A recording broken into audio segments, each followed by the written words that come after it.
안녕하세요. 든 멘토 신범철입니다. 오늘 알아볼 기업은 LG화학이고요. LG화학에 관련된 이슈는 어떤 것들이 있는지 한번 같이 살펴보도록 하겠습니다. LG화학은 다양한 사업을 하고 있긴 하지만 여전히 많은 매출은 석유화학에서 나온다라는 겁니다. 그래서 최근에 석유화학 쪽에서 어떤 이슈가 있는지 한번 간단하게 살펴보도록 하겠습니다. 일단 이 이슈를 살펴보기 전에 현재 석유화학에서 제일 중요한 제품군들에 대한 가격은 어떤지도 같이 살펴보도록 하겠습니다.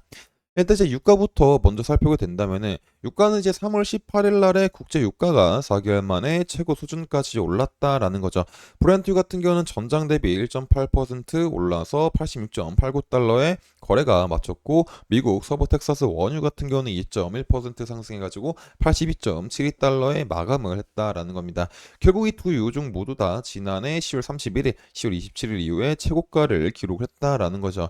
결국에 이 유가가 23년도 상반기부터 하락을 하다가 다시 상승할 수 있었던 이유는 이라크가 오펙 플러스 감산 합의를 준수하기 위해서 향후 몇 달간 원유 수출을 하루에 330만 배럴로 제한하겠다고 밝혔고, 또 최대 산유국인 사우디아라비아의 원유 수출이 12월에 이어서 1월 들어서도 2개월 연속 감소한 것도 공급 측에 대한 부담으로 작용했다라는 겁니다. 결국 이 공급에 대한 부담이 있는 상황에서 그 주말 동안 우크라이나가 러시아 정유 시설을 타격하면서 추가적인 유가 상승 동력이 나왔다라는 겁니다. 결국 이제 이 유가 상승을 위해서 많은 석화 기업들이 이제 원재료에 대한 부담을 조금 느낄 수 있는 상황이다라는 거죠. 그리고 이 원재료에 대한 부담 속에서도 제일 큰 문제가 뭐냐면 여전히 에틸렌 스프레드는 회복을 하지 못했다라는 겁니다. 물론 이제 23년도 상반기에 바닥을 찍고 어느 정도 상승한 부분이 있긴 하지만 여전히 평균 스프레드인 3,100달러 밑에 위치하게 되면서 많이 팔아도 이제 많은 마진을 이제 얻지 못하는 상황이다라고 볼 수가 있을 것 같습니다. 그리고 거기다가 중국에 대한 지속적인 공장 증설로 인해서 물량 공급 과잉으로 인한 점으로 해서 이 폴리에틸렌과 폴리프로필렌에 대한 선물 가격도 지속적으로 하락을 하고 있는 것을 저희가 확인할 수가 있습니다. 그리고 또 다른 이제 것들은 합성 수지 측면에서 LDPE, HDPE, 폴리프로필렌에 대한 가격도 여전히 회복을 하지 못하는 상황이다라는 겁니다. 그래서 LG화학이 이 범용 석유화학 제품에 대한 많은 매출을 올린다고 하더라도 전만큼에 대한 어떤 퍼포먼스는 내지 못할 수가 있다라는 겁니다. 결국에 지속적으로 이 가격에 대한 문제와 공급 과잉에 대한 부분들이 해결이 되지 않다 보니까는 석유 업황이 점점 힘들어진다라는 거죠. 그래서 지속적으로 LG화학에 대한 물적 분할과 어떤 가동 중단에 대한 이슈가 나오고 있는 상황입니다. 근데 최근에는 이제 또 새롭게 나온 기사가 바로 BPA에 대한 어떤 합작법인과 매각의 기사가 있었다라는 거죠. 물론 이제 이 BPA에 대한 거는 국토화 측과 어떤 합작법인 설립 가능성이 있었지만은 뭐 최종적으로는 이제 무산이 됐다라는 겁니다. 하지만 이 국토학과의 이제 BPA JV 논의가 나온 것만 보더라도 결국 위험 부담을 축소시키려고 하고 있는 방향이기 때문에 LG화학이 단독으로 이 범용석유화학 사업을 유지하기가 어렵다라는 사실이지 않을까라고도 생각해 볼 수 있을 것 같습니다.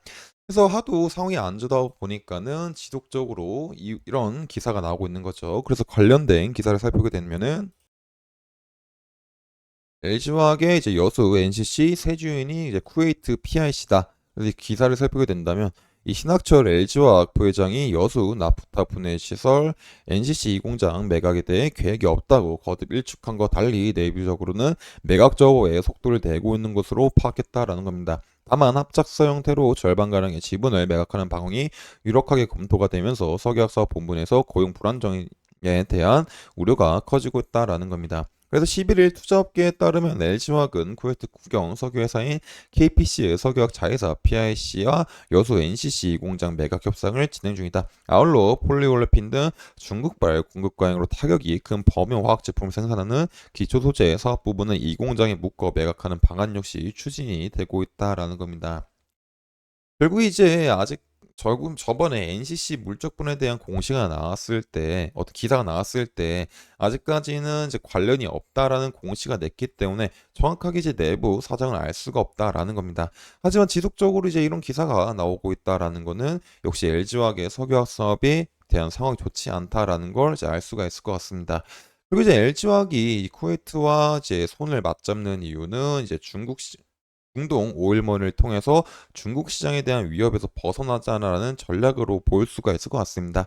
그리고 이제 쿠웨이트 같은 경우는 현재 그래서 이제 LG화학은 이제 중동 모일먼을 통해서 중국 시장의 위협에 벗어날 전략을 하고 있는데 왜 이제 중동은 또 LG화학에 대한 손을 들어줄 수 있을까를 보게 된다면 이 쿠웨이트는 물론 이제 사우디나 아람코 등 중동 원유 생산국 역시 현재 정제부터 어떤 분해 설비까지 아우르는 COTC 형태에 대한 수직 계열화의 한참인 상황이다라는 겁니다. 결국 이런 중장기 석유 수요 성장이 한계를 앞두고 있는 만큼 원유 이상의 부가가치를 마련하기 위해서 다운스트림으로 영토를 확장해야 되는 탓이다라는 겁니다. 그래서 현재 LG화학과 쿠웨이트는 어느 정도 이해관계가 맞고 있는 상황이다라고 볼 수가 있을 것 같습니다. 그래서 이제 LG화학이 현재 이 쿠웨이트 쪽에서 지속적으로 부인을 하고 있긴 하지만은 상황은 지속적으로 변할 수 있기 때문에 계속 지속적으로 어떤 방향으로 흘러가고 있는지 살펴봐야 될 것 같습니다. 그리고 현재 LG화학 같은 경우는 결국에 자금에 대한 문제가 지속적으로 발생을 하고 있기 때문에 현재 LG화학은 앞으로 첨단 쪽으로 지속적으로 자금을 투자해야 되는데 현재 차입금 의존도가 전년도보다 커졌고 또 업황도 안 좋아서 기존에 캐시카우를 해줬었던 사업 분야들이 제 기능을 못하고 있는 상황인 만큼 자금 마련이 힘들어가지고 이제 어떤 매각이나 뭐 합작 법인을 통해 가지고 이제 자금을 마련할 수도 있을 것 같습니다. 그래서 이제 이런 부분들이 뭐 정확하게 공시가 나진 않았지만 어떤 방향으로 흘러갈지 지속적으로 제가 확인할 테니까 LG화학에 관심 있으신 분들은 제 영상을 시청해 주시면 감사하겠습니다. 일단 이제 LG화학의 차트를 한번 같이 살펴보도록 하겠습니다. 여전히 LG화학의 차트는 아직까지는 이제 상승에 대한 부분은 이제 보이지 않는다라고 볼 수가 있을 것 같습니다. 여전히 48만 원, 이제 50만 원 부근은 강한 매물대다 보니까는 얘가 다시 이제 이 반등을 한다고 하더라도 여기서는 소폭 눌릴 수가 있는 상황을 생각해 볼 수가 있겠죠. 그래서 지금 당장은 조금 관망을 하는 것도 괜찮지 않을까 싶습니다. 얘가 어느 정도 상승에 대한 것들이 나오려면은 최소한 이 48만 원 부근은 돌파를 해줘야 되기 때문에 일단 이 돌파가 될 때까지는 한번 상황을 지켜보는 게 좋지 않을까 싶습니다. 그리고 돌파를 한다고 하더라도 55만 원 부분에서는 또 다른 매물대가 있기 때문에 현재 이 부분에서도 추가적으로 눌릴 수가 있다라고 생각해 볼 수 있을 것 같습니다. 그래서 이런 부분들은 좀 강하다 보니까는 다시 반등이 오더라도 소폭 눌림에는 어느 정도 대비가 필요하다라는 겁니다.